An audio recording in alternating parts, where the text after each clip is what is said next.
K98talk.com, a leader in internet radio. So grab your seatbelts and take the ride of your life on K98talk.com.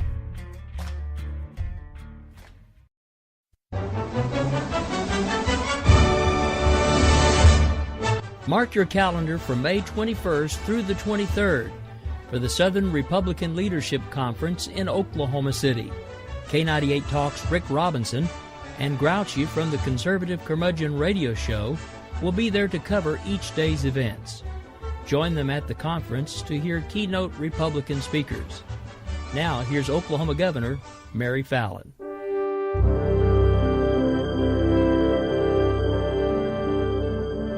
On behalf of the Oklahoma Republican Party and the entire Southern Republican Leadership Conference Committee, welcome to Oklahoma City, ranked by the National Geographic as one of the must-see places in the world in 2015. I'm Oklahoma Governor Mary Fallin, and the road to win back the White House begins in Oklahoma City with a Southern Republican Leadership Conference. Your participation in this historic conference is crucial to the conservative cause and energizing America. The 2016 presidential election promises to be the most important election in our lifetime, and the choices that we make in the next 2 years will define America for the next generation. We're excited to host you in Oklahoma as we begin our shared Republican journey towards capturing the White House and getting this country back on track. Don't miss this opportunity to hear well-known leaders from the Republican Party as they discuss the upcoming presidential race for 2016 and where they stand on issues facing America today. It starts May 21st and runs through the 23rd. To register, go online to okgop.com or contact the Oklahoma Republican Party. Seats are going fast, so register today.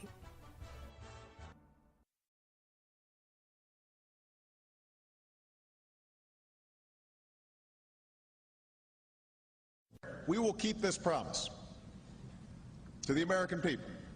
If you like your doctor, you will be able to keep your doctor, period. If you like your health care plan, you will be able to keep your health care plan, period.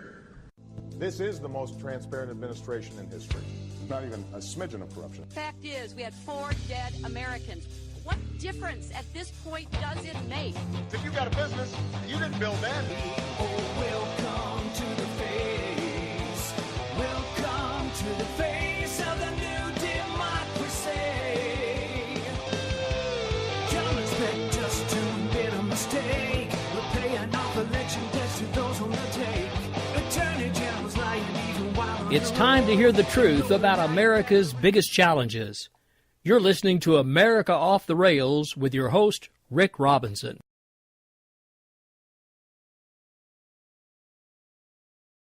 All right, folks. Well, it is Monday.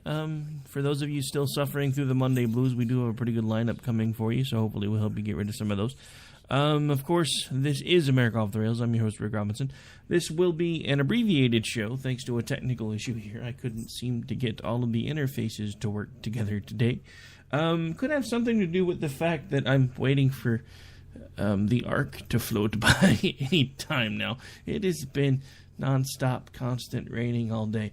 My legs have been mad at me all day. It's been fun. So yeah, lots of stuff on tap. Again, this will be an abbreviated show, so we will take one break at some point about halfway through, kind of a short one, which is why I played that Southern Republican Leadership Conference promo at the opening of it. Thanks to John Wright for helping to put that together. And I do hope you guys enjoyed listening to it as much as we've enjoyed putting it together. We're really excited because, we've been doing this for a while now, but we've never really tried to get involved in the heavy political side of things before. It's always just been us railing and ranting and raving. And at some point I just decided, and we decided as a group that, if we're actually going to try to use what we're building to make a difference, then we have to start getting involved somewhere. So I decided to basically on a whim fill out for the press credentials, filled in all of my information, gave them what it is that we have established, and have been approved. And now, from what I understand, Grouchy, host of the Conservative Curmudgeon Show, has been approved as well. They are simply putting his credentials together, so he and I should be together here in Oklahoma City, May 21st through the 23rd. I will be present for the 21st and the 22nd. He, however, should still be able to be there for the 23rd. I will not be there that day because my son is graduating high school that day. So, joys of trying to cram way too many things into one teeny tiny weekend. So yeah, fun times. But anyway, pardon me a moment. A little bit under the weather today too. Kind of having some allergy issues. Okay, so topics for today. We're kind of all over the place again, but lately I've been there because there's just been so many things to talk about in an hour. While it's easy to do the hour shows, and I like the format because it always makes me feel like I leave you guys wanting to tune in more for the next day. It's hard to plan an hour show. It really is. You wouldn't think it would be, but it is, because there's all these things that are going on in the news. We have the fact that, Iran, naval forces and our naval forces were headed towards one another, and Iran, so far for the moment, seems to have lost the chicken match. We have all of this stuff going on in Baltimore, which is one of the main points we're going to be touching on today, so we'll come back to that in a few minutes.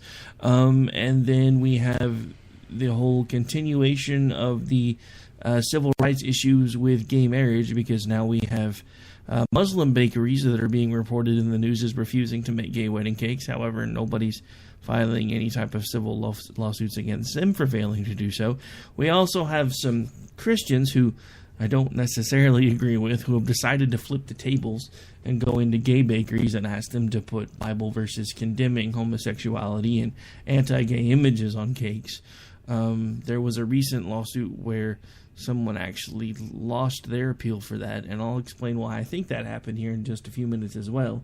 But overall, it's just one of those things, if anything can, and for those of you listening on TuneIn, which I haven't done this in a while, since it's going to be a short show anyway, I guess I will. These are all the ways that you can find this show, in case you're tuning in for the first time. Anytime you're looking for an archive of it, you can find our older episodes on Spreaker through podcast. You can find us live on K98talk.com. We also have some of our featured episodes over on SoundCloud. I haven't started moving the entire library over there yet, but at some point I may. Also, I am featured on iHeart... pardon me. Unless I keep having shows like this, featured on iHeartRadio. Also, you can find me on Stitcher as a podcast, and of course, the show is always available on TuneIn Radio anytime the show is live, because the station plays there 24 hours a day. So, several ways you can find the show, several ways you can find the station. If you're looking for the podcast, the easiest way to find us, just go to Spreaker, search in K98 Talk. Everything that we play is there. Some of the stuff that doesn't belong to us only stays up for about a month or so. So, if you're looking for the archives of those folks, you'll need to check out their websites. But the stuff that we play there or we produce specifically typically stays there ad infinitum or until we run out of space. And then that's usually when things start getting moved over to the SoundCloud channel for the Spark Radio Network, which is actually the network that I own. But that being said, we are also in the process of getting together some K98talk.com memorabilia. I actually got a test run back on a mug today that I was fairly proud of, so I'm going to probably start adding that stuff into the website as a coming soon feature. Probably will start being orderable through the probably sometime around midsummer. For anyone who might be interested in scoring some K98 gear, we will also have some show-specific gear as well, so just to let you know. Now, all of that being said, again, one of the less lead stories I wanted to talk about today is going to be the whole Christian bakery versus gay bakery thing, because it's now turned into a tit-for-tat situation. The Christian bakers are mad because they feel like that folks are making them violate their religious beliefs by making these folks cakes. So they're starting to go into admittedly gay and gay-friendly bakeries and having them try to put what those folks are deeming as hate speech onto their cakes. There was a recent decision in a Colorado district court, I think, that basically struck down someone's filing of religious discrimination because they refused to put the imagery and the wording they wanted on the cakes. Now, let me tell you what the key difference is with these situations, and this is, I think, the reason this lady won her lawsuit, and so far all of the ones that have been anti-gay bakers are losing them. She didn't opt to not bake the cakes. She even offered to put the pictures of the open Bibles on them, but told them she would not put the words on there that she felt were hate speech. This is where the big difference is in a lot of these cases. A lot of Christian bakers are refusing to even bake the cakes. This is, I think, where we're running into the problem. For the most part. I mean, I'm not going to tell anybody what they should believe, what they should think. You have to look yourself in the mirror every day, so you're the one that has to make that decision. I'm not here to judge you. That's not my job. There is one person, as far as I'm concerned, in the universe that is entitled to do that. He will have his shot at some point when you stand before him, if my belief system is correct. And I'm not going to be the guy that sits there and yells and screams at everybody and says how, oh, this is wrong, this is horrible, this is sinful. The simple fact of the matter is, we have a conscience. We have an inner voice that tells us when things are wrong. Listen to that voice. What does it tell you? I don't need to be your conscience. I'm not here to be Jiminy Cricket. I'm here to give you my opinions. I've told you my opinions before when it comes to gay marriage. And this is from someone who has several friends and even some relatives that are gay. The simple fact of the matter is, I don't believe in gay marriage. Not as it stands now. Not as what it is that they're trying to do. And let me tell you why. Because I've already I've told this before. You can go back. You can check some of the archives. You can even find it in some of our really old stuff over on Blog Talk Radio. You can find me saying these exact words. Now that gay marriage is becoming the no longer hot topic, and I'll explain that comment in a minute too, but now that is no longer the hot topic, there are other things that are vying for the attention of the spotlight.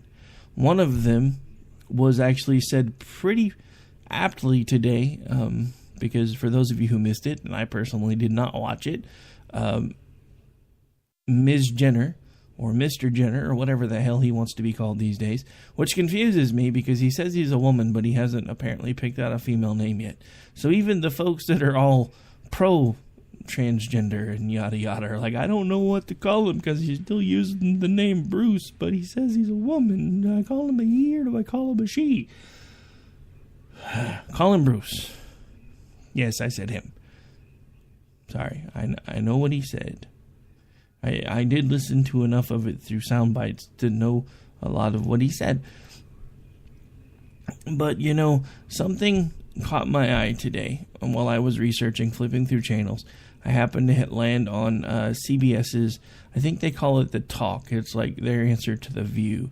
It's got like it's got that chick from Roseanne that used to play, Sarah Gilbert, I think is her name, and a few other folks on there. And Sarah Gilbert was talking about how the transgender movement is the new gay marriage movement because gay marriage is almost normalized now. So now they're the new frontier movement. You know, I've told you my views on transgender before, and it's some people are going to say that I'm hateful. But having friends that were born with genetic mistakes, and myself having some issues that I had to overcome from birth, I personally don't like the idea of people being able to run around and say, hey, you know, God makes mistakes, so we're going to fix them. Let me tell you why I don't like that idea. Because eventually, we're going to get to the point where we're going to have the technology that is going to be able to screen things ahead of time and say, hey, this child that you're about to have is about to be born without a hand. and that's probably going to make them have a really hard life. Are you sure you want to put them through that? Knowing someone personally who happens to be a really good friend of mine who only has a single hand, I couldn't imagine my life without him in it. So the fact that at some point parents would be able to make the decision of, well, this person will have less than an optimal chance at success and less than optimal life because there are going to be things that are going to be different about them than everybody else. That's where we're headed.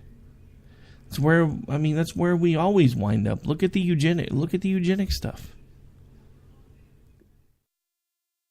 What was Hitler's goal there? There's always this fringe movement who is worried about several things.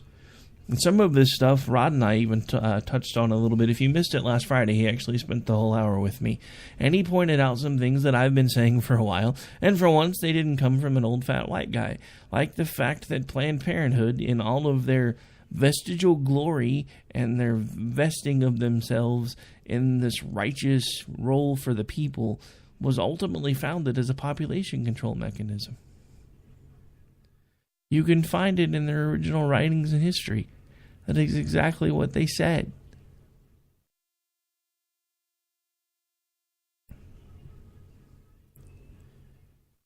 I mean, if we're not careful, we're going to head right back into another issue where we're going to have... I mean, look at it already. Look at the urban population rates as far as newborn children. You look up the numbers. I'm not here to do your homework for you.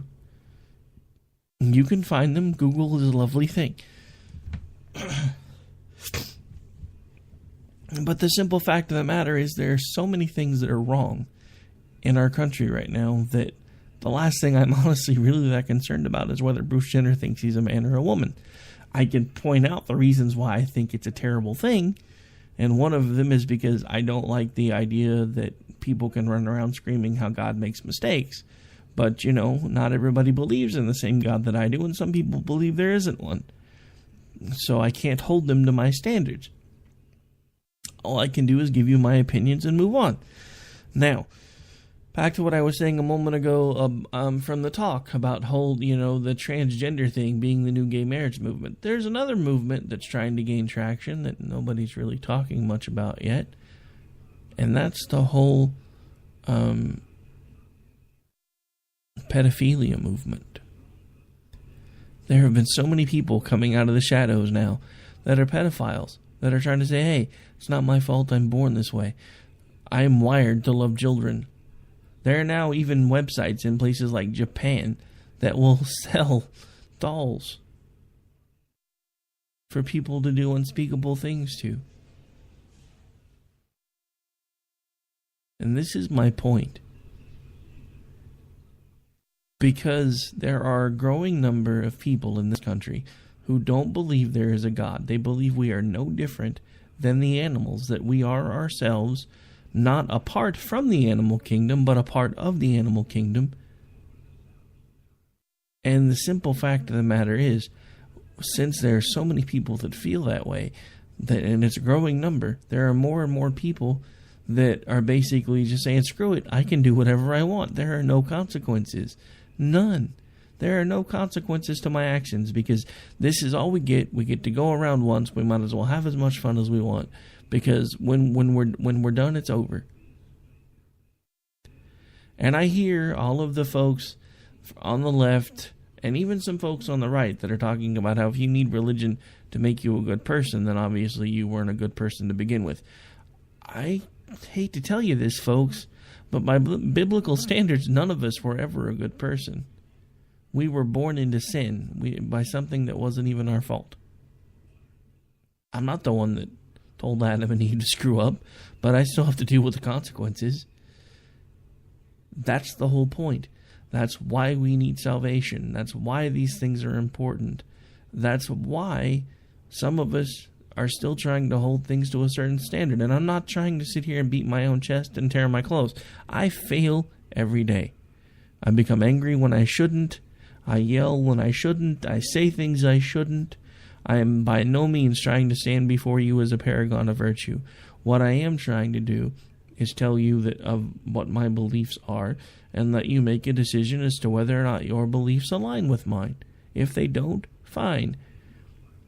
That's the joy of the freedom of choice, which we were all created with. If you don't like what I'm saying, you can turn the dial, you can turn the knob, you can turn it off, you can delete the app that you're listening to me on. You can delete whatever you want to delete. It doesn't matter. This message and I are not going away, because the simple fact of the matter is we are going to hell in a handbasket, and there's little to nothing being done about it right now. Little to nothing at all. Proof that we are going to hell in a handbasket. I'm going to play you some raw footage.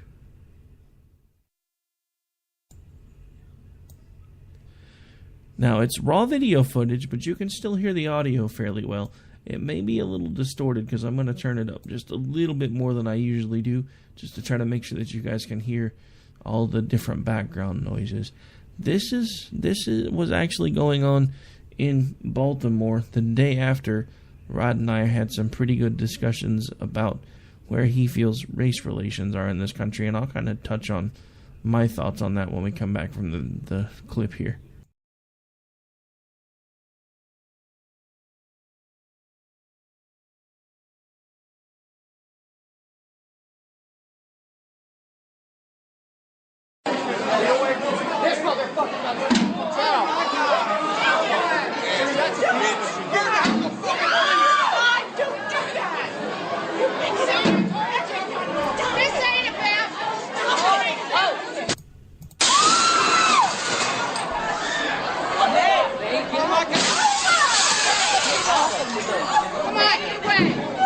Alright, so I'm not sure how well you can hear me right now, but what you're hearing is a restaurant in Baltimore.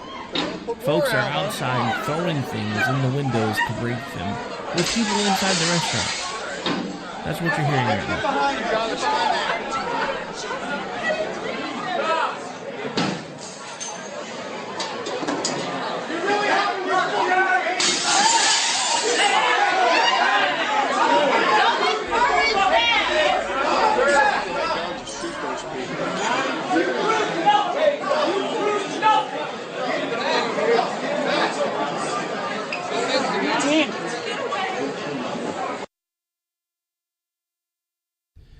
Now, Baltimore's mayor has actually been quoted as saying, we need to give these people space and room to do what they're going to do. This is what happens when you give these people space and room. There are people inside of restaurants and shops and stores in Baltimore right now that are being terrorized because of the actions of a couple of cops that should have known better. And I'm not going to come down on the side of the cops on this one. There were things that they could have done and should have done differently. So I do hope at this point that, much like the one where he was actually videotaped shooting the guy in the back, that they face charges. But the simple fact of the matter is, whether the cops were right, wrong, indifferent in what they were doing, this does not excuse what is going on in Baltimore right now. This does not excuse what happened in Ferguson.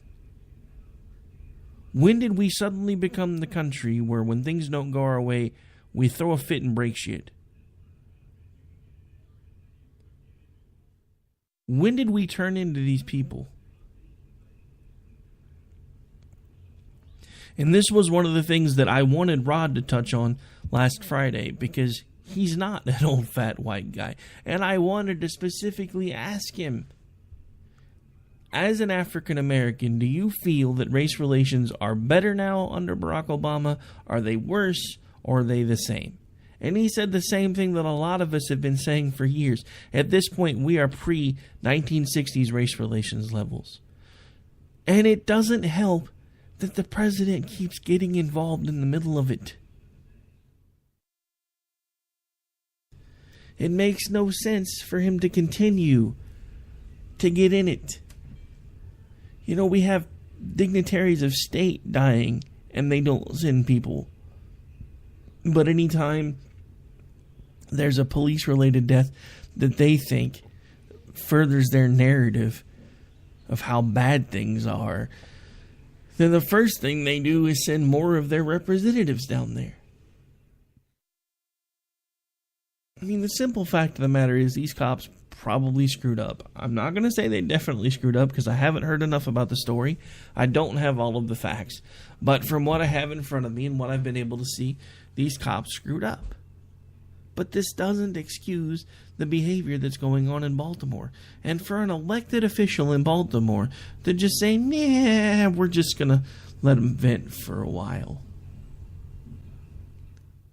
I'm sorry, but at that point, you as a mayor deserve whatever happens to your town because you're a dumbass. You have a responsibility to all of the people in your town, not just the ones that are angry.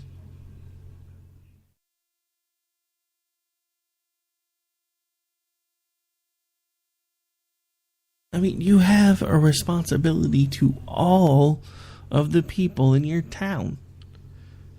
Not just the ones that are rioting and looting. All of them. The ones that were just screaming in fear in that restaurant. Or it looked like maybe it was a diner, I'm not sure. But you couldn't see the pictures, but what you couldn't see were there were people standing in front of the windows throwing things at them. And they kept throwing rocks and the windows wouldn't break, so they'd find another rock and they'd throw it again. And then eventually somebody gave up and it looked like they picked up a trash can or something and just hurled it at the window. And that's the first time you hear something break. And that's when everybody really starts screaming because they realized that these people are going to do everything they can to try to destroy this place, and they're still inside it.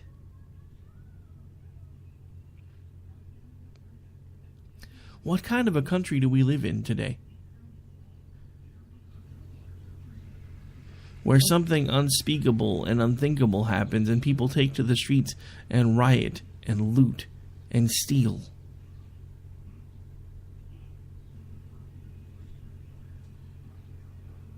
I mean, I'm probably going to lose people again that know me personally because of the fact that I'm speaking out against this. Because this is not the America that I grew up in. This is not the America that we read about in history books.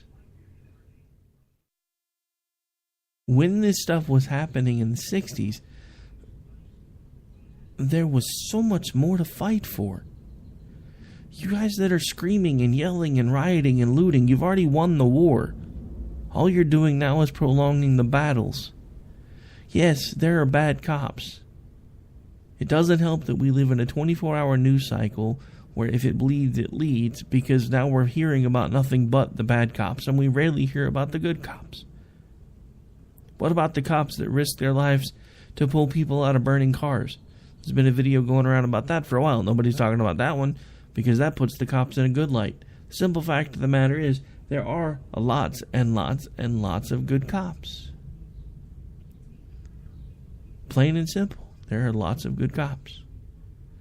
Nobody wants to talk about them, though, because if we have to talk about them, we have to take the spotlight off of the bad cops. And I will tell you that there are people that wear uniforms today, whether they are police officers or in the military or whatever the case may be. They shouldn't be wearing uniforms at all. They signed up for the wrong reasons. Some of them may have signed up because it was the only job they thought they were going to be any good at.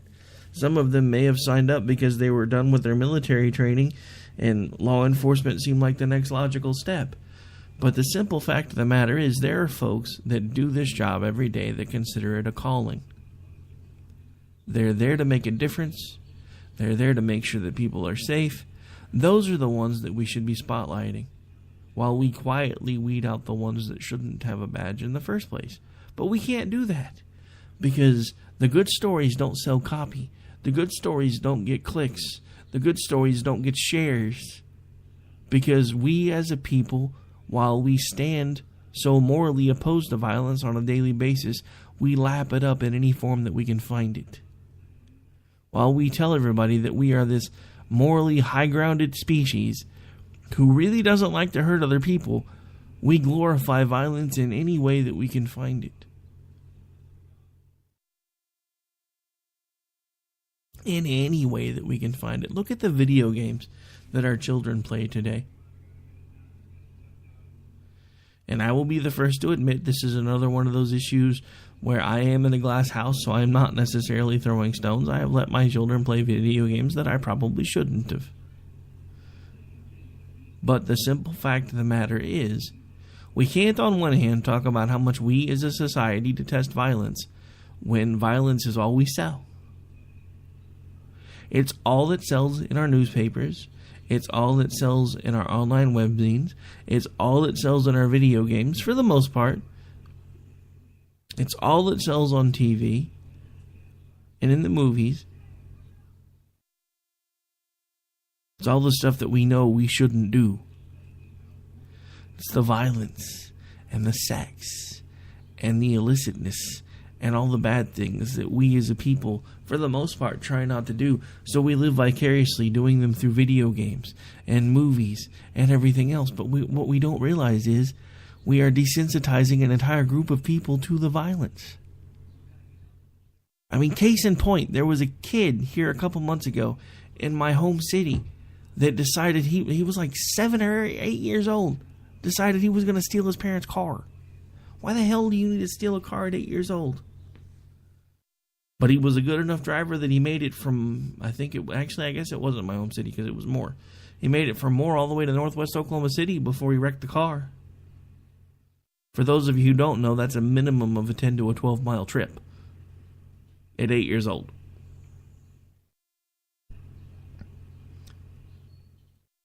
We have the recent Michael Brown case, where he decided that he wanted things in a store that he felt he was big and bad enough that he didn't need to pay for them. Which ultimately led to his death. Because, again, he felt like he was big and bad enough that he didn't have to listen to the cop. Let me tell you where that behavior started. That behavior started at the home. We have taught an entire generation of children that if they yell loud enough and long enough, they're going to get what they want. That may work with mommy and daddy. It's not going to work with the cops. The Mike Brown case proved that. Because he thought he was the biggest, baddest sumbitch on the block, and he brought a pair of fists to a gunfight. Now he's dead. Is the cop at fault for that? No. Do people want to crucify the cop over it? Yes. Because Mike Brown was first portrayed as this really great kid with a bright future, and then all these other stories started coming out after the media ran with all of the positive glowing stuff because, hey, if he was a thug, that's not going to sell copies. That's my point. When are we going to start holding... I mean, there used to be standards in the media. There used to be this idea that if we're going to make sure that a story is right before we run with it. Now, all they do is run with it, and if it's wrong, they bury a retraction on page 15B. Because as long as they print the retraction, even if nobody ever sees it, there's nothing anybody can do to them. Because all they have to do if anybody ever tries to file suit is refer them back to page 15B, where they admitted in a 3-line square in the smallest print possible that they got the story wrong. I mean, how many of us when we were kids, would dream? There were dream jobs when you were kids. There were things, especially for boys, there were usually 3 things that you wanted to be. It was either a policeman, a fireman, or a reporter. Some of us, the reporter, were secretly because we were hoping at one point we would find a way to become either Superman or Peter Parker. But, it was just still one of those things where it was a noble profession. You were giving people information. You were giving them what they needed. You were telling them stories. Now it's all about getting ratings. Another prime reason why we are, as a nation, going to hell in a handbasket. Because nobody gives a damn anymore whether they tell the truth. Nobody gives a damn anymore if they stand for anything. All they give a damn about anymore is whether or not what they're saying sells. And we keep talking about trying to monetize things over here. And we're on our way. We've got a few things in the works. We're starting to make a little bit of money off of it. But I've got to tell you, if it ever gets to the point where I have to choose between bringing you what I think is important or a sponsor and being able to keep a sponsor, that sponsor is going to lose hands down every single time. I don't care. I'm not here to win friends and influence people. I'm not building this network and this station so I can make a ton of money. If it happens, great. What I am going to do is bring you my opinions and stories that I think matter, and then let you form your own opinions. Let me tell you why this story in Baltimore matters so much. The story in Baltimore matters so much because it's not been the only one. This is happening over and over and over again, and if we don't find a way to get it under control, it's going to happen in your town. But let me tell you what they're not telling you. They are already making steps to nationalize the police force. There have been more and more pictures surfacing of cars marked that say federal police. They are going to try to use this unrest. You mark my words, it is going to happen. It may not happen this year, it may not happen next year, but somebody's going to use it, because the simple fact of the matter is, the thing that nobody wants to talk about is anymore, yes, there is a Republican Party, and yes, there is a Democratic Party, but look at it. I know you've got probably a quarter in your pocket. Pull it out, look at it. On one side you've got the head, on the other side you've got the tail. You can only see one side at a time, but they're both still a quarter. They're both still part of the same thing, which is a quarter. The simple fact of the matter is, our government is run exactly the same way. You have the Democratic Party and the Republican Party, and only one can be in power at a time. But no matter which one has power, they're still part of the same damn system. You don't believe me? Look at everything that has not happened since the Republicans took power again in January. We have the major ruling body in our government is under what is supposed to be conservative control. You tell me why these people are not laying everything that we, the American people, have told them that we wanted over the last 3-4 years, and they keep saying they're going to do when they get the chance. Why are they not sending every bit of this to the president's desk? Want to repeal Obamacare? Fine, send it to his desk. Make him veto it. You want to do away with the tax code? Fine, send it to his desk. Make him veto it. There are so many things that they tell us they're going to do until they are given the opportunity to do them. And it's no different than it is with our media. The media tells us what we need to hear to make sure that we buy copy and click links. The politicians tell us what we need to hear to make sure that we vote for them. And again, I don't say this lightly, because I am starting to get popular enough where I am being noticed by a few politicians. And some of them are afraid to even deal with me because they're afraid at some point I'm going to call them out. And that's fine. Because if you're too afraid to deal with me, that's not my problem, that's your problem. That just means that you're not telling people the truth. Or otherwise you wouldn't have things that you felt you needed to hide. And no, I'm not going to mention anybody by name. But the simple fact of the matter is, this country's a mess. And we're too busy worried about keeping up with the Kardashians and whether or not Bruce Jenner should be called Jenna Jenner or whatever the heck he wants his name to be now once he decides.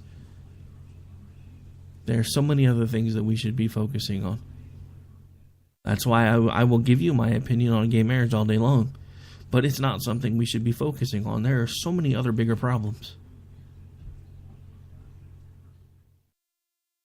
Let's put the big fires out first. Then we can worry about the small ones. Or the stuff that may be smoking. Because the simple fact of the matter is our economy is in shambles. We have the highest labor lack of participation rate ever. We have the highest number of people on food stamps ever. We have record people signing up for Social Security disability. It's a mess. So since we are down to a couple of minutes, let me do something I've never done before. And this is give you my definition of who I want to run for president. I want the most conservative person possible who can win. That's what I want. And that's why in 2012, when the chips were down, I backed Romney. Do I regret that decision? In some cases, yes. Because he had it. And he let it go. This is another reason why I'm firmly starting to believe that these people are playing on the same team. Look at some of the conversations that have come out with Rand Paul and Boehner. We all know Boehner's a Democrat. Rand Paul claims he's not establishment. And yet, he makes really good sounding conversations with a guy that, when it comes down to it on sound bites, he sounds like he hates. This is my problem. I understand, the whole 8 to 5 mentality, and after 5 o'clock we're all friends, because they're in the same business. I understand how that works. It's no different than when Bryce and I go toe to toe. When we're live on FCG and one of us will say something the other disagrees with, we will call each other out. But at the end of the day, that doesn't mean that we hate each other. Doesn't mean that I wouldn't hang out with him. Doesn't mean that I wouldn't invite him over for dinner if we lived closer together. But what it does mean is I'm still going to stand by my principles. You're not going to catch me on an open mic saying something differently to him than I would say on the air. Because it's still my principles. My principles don't have anything to do with whether or not I can like a person who disagrees with me. But I'm not going to, on one hand, call somebody the devil, and on the other hand, to say, well, if we keep telling them this, then we'll get it all, brother. Just keep telling them this. I don't have the clip, but Jason played one a couple of weeks ago that blew me away because I'd never heard it before, and it was Rand Paul caught on an open mic saying something to Boehner about if they just kept doing what they were doing now, that in 2016 they would get the whole thing and nobody would be the wiser because they only have to keep it up for so long. But that's kind of my point. Politics is politics is politics. We are going to hell in a handbasket, and all they're doing is putting up things that will distract us. They have us fighting over whether or not gay marriage should be legal. You know what? Let them have the damn issue. Let them have it. We have other problems we need to worry about.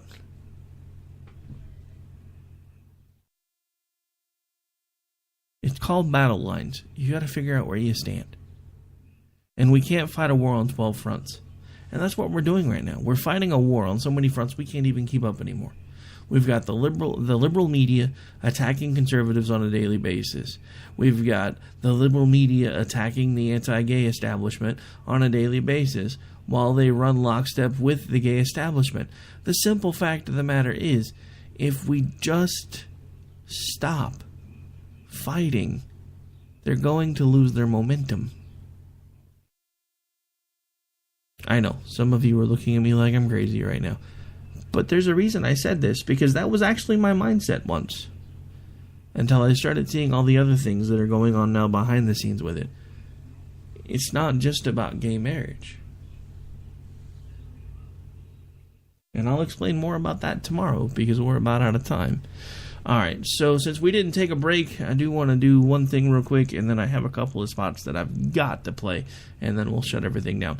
So since we didn't take a commercial break this show, I want to give a shout out to Rolling on the Floor, LaughingMyButtOff.com. If you spend pretty much all day, every day, immersed in political madness like I do, then occasionally you're going to need a vent, a place to go, a place to be non-political, even if it's just for 5 minutes a day. So go check out Rolling on the Floor, LaughingMyButtOff.com. It's really easy to find. It's www. And then you take the first letter of each one of those words, put them in there, put a .com behind it, you'll be right there. New content added daily, funny videos, sayings, the works. Go check it out. Alright, so that's going to do it for the episode today, folks. about to call it a day. Again, we'll have, I do believe, Steve will be up here in just a moment. I'm not sure what his plan is for the evening, so we'll be winging that part by ear. And then, of course, we have Real Serious Nonsense after him, and then Daniel Stafford with the Stafford Voice will be being heard as well this evening. We will keep this promise to the American people. If you like your doctor, you will be able to keep your doctor, period.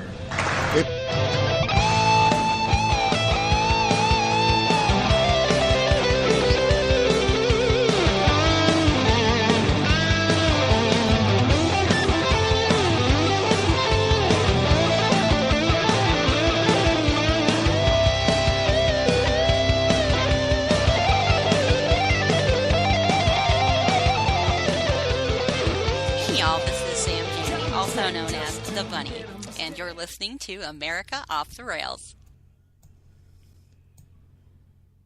This is Misty, owner of Wax It Studio in Edmond, Oklahoma, and I'm here to talk to you about a skincare product called Theramedics. Theramedics has a wonderful line of products from anti-aging to hyperpigmentations all the way to acne. In fact, everyone at some point in our life is affected by acne. Acne can cause a great deal of embarrassment and anxiety, and in order to prevent and help other people, I have tapped into this wonderful product called Theramedics. Visit my website at www.prettyskindeep.com. Again, that's www.prettyskindeep.com.